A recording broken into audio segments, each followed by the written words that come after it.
Olá, monstros! O Império Persa.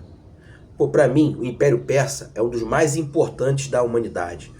Por tudo que ele construiu e porque poucas pessoas entendem de fato o que acontece no atual Oriente Médio e a base que teve para essa criação de conflitos que é muito mais antiga do que muitos pensam. E tem muita estrutura étnica nisso tudo, tem estrutura religiosa, enfim. Então o Império Persa é um marco. Tudo começa pelos medos e pelos persas, dois grupos antagônicos que viviam onde hoje é atualmente a Rússia. Só que o local é muito complicado, baixíssimas temperaturas, né? Você não tem basicamente uma navegação muito própria, porque boa parte fica congelada o tempo todo, enfim. Eles migram, tanto os medos quanto os persas migram, saem de lá. E onde eles vão parar? No Planalto iraniano, onde hoje é atualmente ali basicamente o Iraque. Os dois grupos vão para o Planalto iraniano. Chegam lá, eles continuam em conflito, porque eles são antagônicos, certo?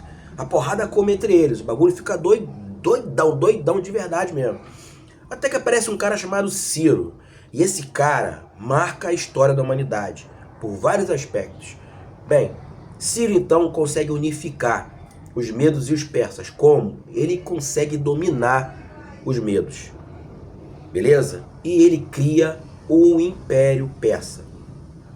Com uma novidade, com várias novidades, aliás, do que é fazer administração de vários povos ao mesmo tempo. O Império Persa, sob domínio de Ciro, chegou a alcançar 8 milhões de quilômetros. Ou seja, ele foi muito extenso. E aonde está a cereja do bolo disso tudo? Ciro, primeiro ponto, determinou a liberdade religiosa. Ou seja, os povos que ele dominava tinham total liberdade para cultuar suas próprias religiões. Esse é o primeiro ponto. O segundo ponto, ele dominava esses povos, porém, cada líder tribal ou cada líder daquela estrutura social tinha autonomia para continuar administrando a sua própria tribo. Beleza? E ele pagava tributo ao Ciro. Bem, ou seja, ele dominou esses povos, mas não foi um tirano. Ele deu a eles liberdade religiosa, autonomia na administração e unificava, e conseguiu fazer com que eles tivessem uma liberdade, né, e não modificasse muito a vida de cada tribo. Ele não para por aí, Ciro. O Ciro começa a perceber que as províncias precisam ter um equilíbrio para conseguirem pagar esses tributos. Então ele deixou para cada local dominado um valor específico de tributo. Bem, só que Ciro morre. E aí o terceiro na dinastia, o terceiro imperador se destaca, chamado Dario, ou Dário, certo? Dário, o terceiro imperador persa, ele cria um modelo ainda mais rebuscado de administração das províncias. Ele cria as satrápias, que eram geridas pelos sátrapas. O que era isso?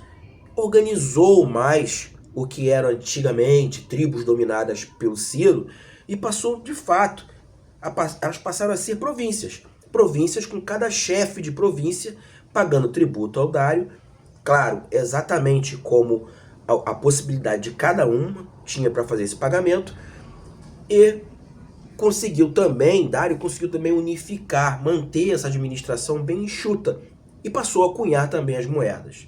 Bem, sobre a religião dos persas, isso é um detalhe muito importante e histórico. Os persas tinham uma religião chamada zoroastrismo, uma religião de cunho dualista, ou seja, acreditava-se na luta do bem contra o mal. Se tem bem e mal, a religião ela é dualista, certo? É o dualismo. Enfim, tinha o bem e o mal e um Deus único, ou seja, uma religião monoteísta. Pegou legal a visão? A religião, o zoroastrismo, vem de Zoroastro, que era o grande profeta, certo? Ele tinha toda essa intelectualidade litúrgica para apresentar a religião aos persas.